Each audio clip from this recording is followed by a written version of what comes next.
Ian Stirling is telling this one after 2 pints of lager and 9 double whiskey and cokes.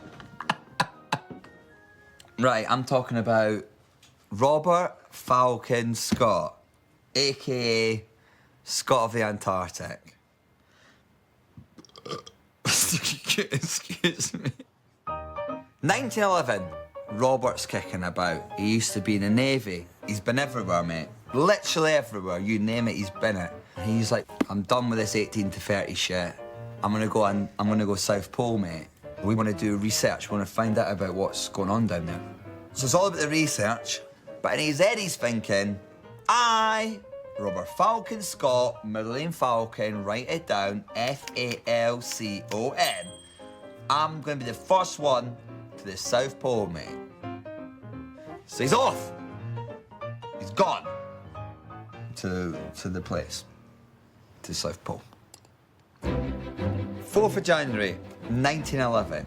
Scott and the lads arrive in Antarctica.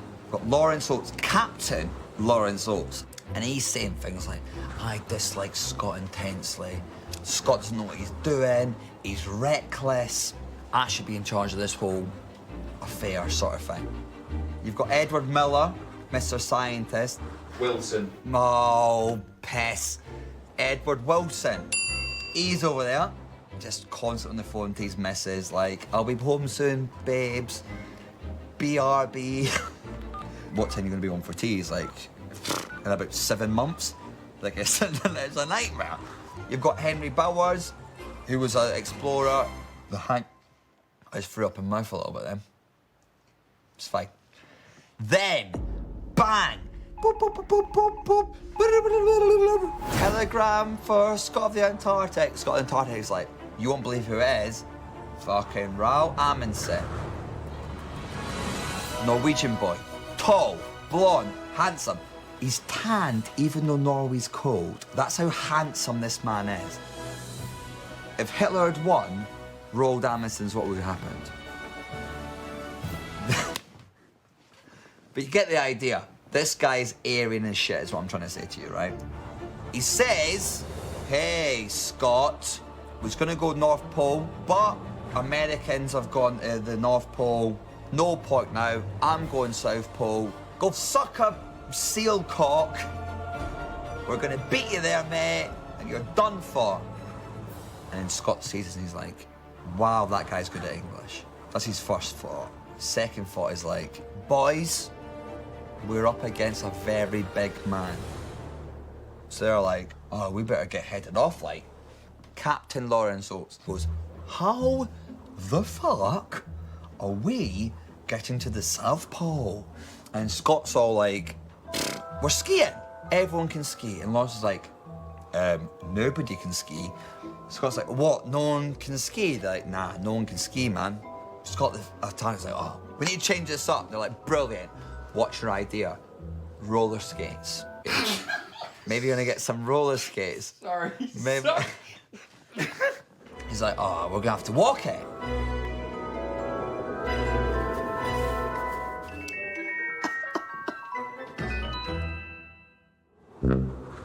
So walking down, it's freezing cold, man. So then, Scott the Antarctic's like, do you know what, lads? This is going terribly. We're gonna go for a detour. Lawrence is like, please say you know a shortcut. Do you know a shortcut? It's not exactly a shortcut. What I want you to do is walk and get some penguin eggs. I need me some penguin eggs. How far, mate? He's like, 100 kilometers. Lawrence is like, this is bullshit. This is absolute bloody bullshit. So they have to walk off and get these penguin eggs. They were gonna get the penguin eggs because they thought they'd find out more about South Pole life, more about penguins. And everyone's like, is this penguin egg worth the expedition? And Edward Miller's like, yeah, like, of course they are. In his head, he's like, we're all gonna die. You get these eggs back. Lawrence has got 2. He's holding them out like over his boobs. He's like, I look like a tit and I feel like a tit. He's furious, right? Turns out, no use. No one learns anything more about penguins. They're like, oh, mate, we are so far behind, like.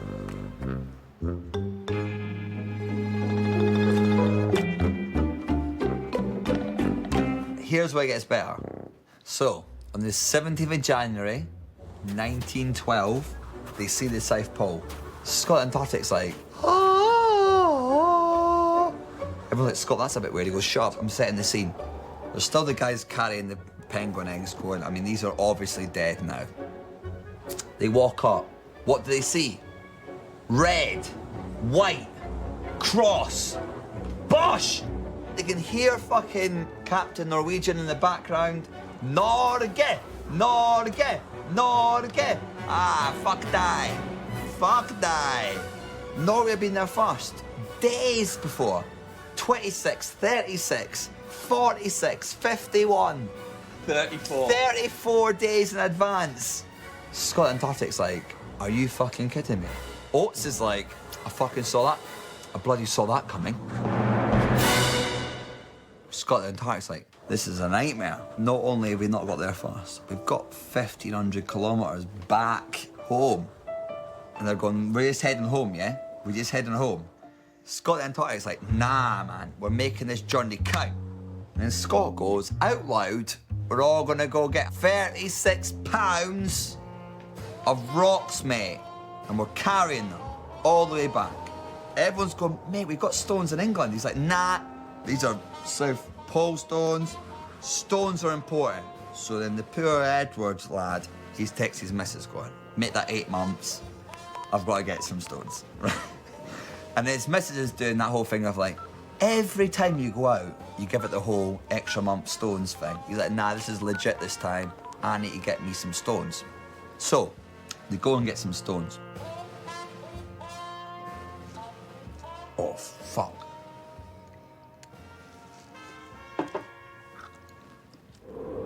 March 16th, 1912. It's been a long journey. They're cold. They're hungry. They get close. They know they're close. They're like 11 kilometres away. That's it. Easy, but it's a blizzard, mate. It's a nightmare. They pitch up. They're in their tent. And morale's at an all-time low. They all hate Captain Scott, mate. Ed was on the phone to the missus again. I'm in a tent. Is there any women there? There's no women, it's just a load of men. Lawrence Oates is there. Then he looks at his toes and he's like, shit, I haven't got any. That's bad. So he goes, boys, I'm holding everyone back. I may be gone for some time. Which he must have hated, because in his head he's thinking, penguin eggs and rocks! I've got no toes, mate! That's what he's thinking. But he's British, isn't he? And he walks out of that tent.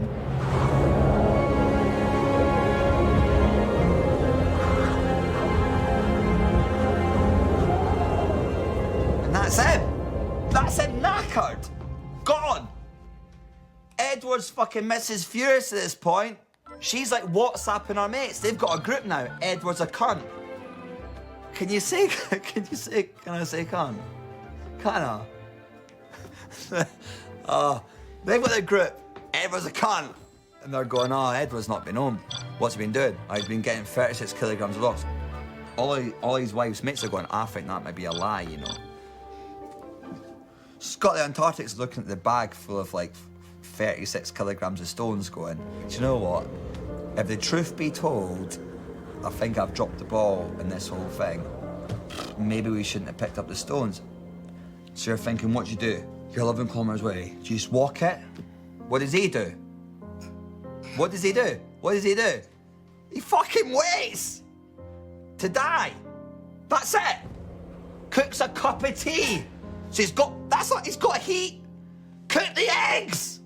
Dinner is served. But nah, he's too good for that. Oh, at this point, I'll just have a tea and die. Get out of town. So these maniacs have a cup of tea and then sit there and die. Boff. Dead.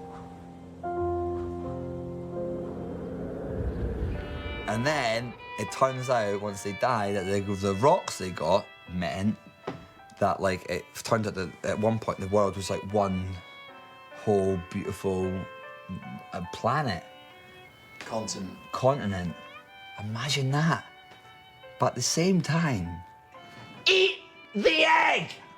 You should have ate it and survived and walked 11 kilometres and got home.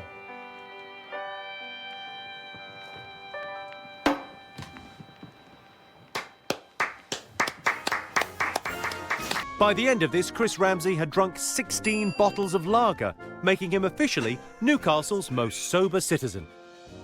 Hello, I'm going to tell you the story of the Titanic, the greatest ship there ever was that sunk sadly. Iceberg dead ahead!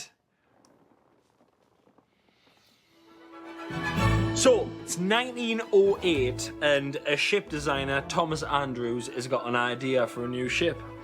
Thomas Andrews goes to the guys at White Silver Star Liners and he said, I've drew a picture of the best ship you've ever fucking seen. This is ridiculous. Like, look at it.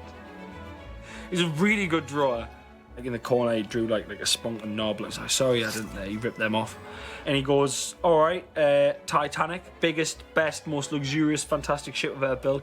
But what's wrong with ships? You name me the main problem with ships. Yes, the sink. Guess what, guys? This one, nah, doesn't sink, mate. Bruce's May, the managing director of the shipping company, and he's just like, shit. That's some impressive stuff. I think in 4 years' time, we'll have that built. And that was it. One meeting. 1912, boom, ship's built. Now, we need a captain for this ship. So they find this guy, Edward John Smith, who was remarkably Captain Birdseye, like crazily Captain Birdseye. Google him. He's evidently crashed a ship before. Edward John Smith has gone in for the job interview. He can't believe his luck. I mean, I imagine it was something like, Edward, thanks. Just before we start, have you, it's off the record. Have you ever crashed a ship? And he's just like, when people ask us if I've ever crashed a boat, I go, no, I've never crashed a boat. Well, I've never crashed a boat that's worth talking about. No, I've never been near a crashed boat. What's a crashed boat? Wasn't even me. Why are you being racist? He was the first white man to use the race card. And they went, he's just ran circles around us. And he's still got the job? It's ridiculous. So, big day comes. This is 10th of April, 1912. They're setting off on the maiden voyage. Edward John Smith, he's buzzing, he's like, all right, he's signing autographs, he's signing people's tits, he's got like 50 bras, he's sniffing knickers people have given him, he's a rock star. So, first mistake to make, lifeboats. There should have been 64 lifeboats. And he's just like, this ship is unsinkable. You know any lifeboats? And they said, okay, we'll put none on. And he went, I'll put 20 on. They head off. They have, in their defence, they have 4 days without incident. Throughout the 4 days, they are given six warnings of icebergs. And he just ignores them all. Edward! Icebergs are really bad. Yeah, thanks, noted. Phone down. So, Bruce's May, he says, look, forget about the icebergs. Why don't you put your foot down a bit? We'll get to New York a bit faster. Because we'll make more headlines. So, like a chav in a Sierra Cosworth puts his foot down and bang! So that they're hammering now. They're hammering full speed ahead.